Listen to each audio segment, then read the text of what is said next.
Hey y'all, welcome back to my channel. Today I'm going to be sharing with you this cute jute webbing garland inspired by this beautiful tree I found on Pinterest. But first, if you're not already a subscriber, be sure to hit that subscribe button so that you'll be notified the next time we upload. So for this tutorial, you're going to need this jute webbing. I got this at Joann's. It was back in the upholstery section, and it's a 15-yard roll. It's like $1.19 a yard, and I did use the entire 15 yards for the amount that I made for my tree.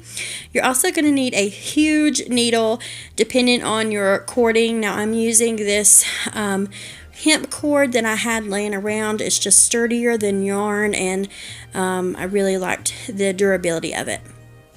Okay guys, so this is basic sewing skills. You're just going to thread your needle and just kind of, like, I picked a needle size that was pretty tight but still loose enough for it to run through easy. And then you're just going to leave a little section off. You're not going to tie off anything there.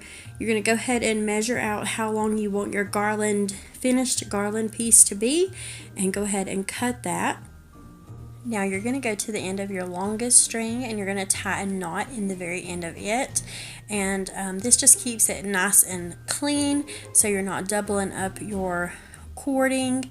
And I don't like the double cording look. That could be a look that you're looking for, but I went ahead and done this 3 times, or done 3 knots in the end of this, because jute webbing is a lot like burlap, so if you are used to working with burlap, you know that it can separate and things can go through it very easily.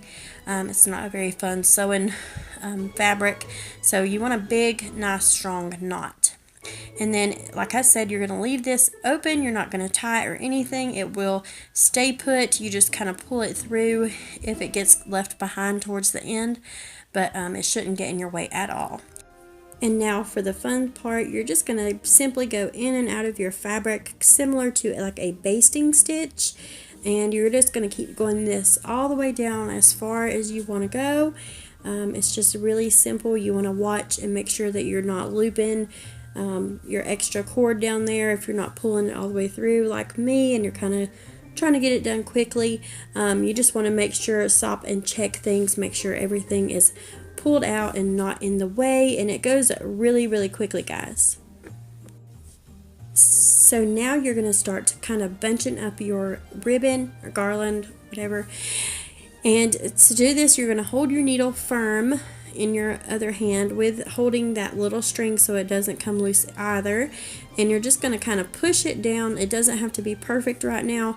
You're just kind of pushing it down so you can get some of your garland, some of your cording through for the full length of the garland that you had chose before. This is why it's important to measure that piece of cording and make sure that it is the length that you are desiring for your garland.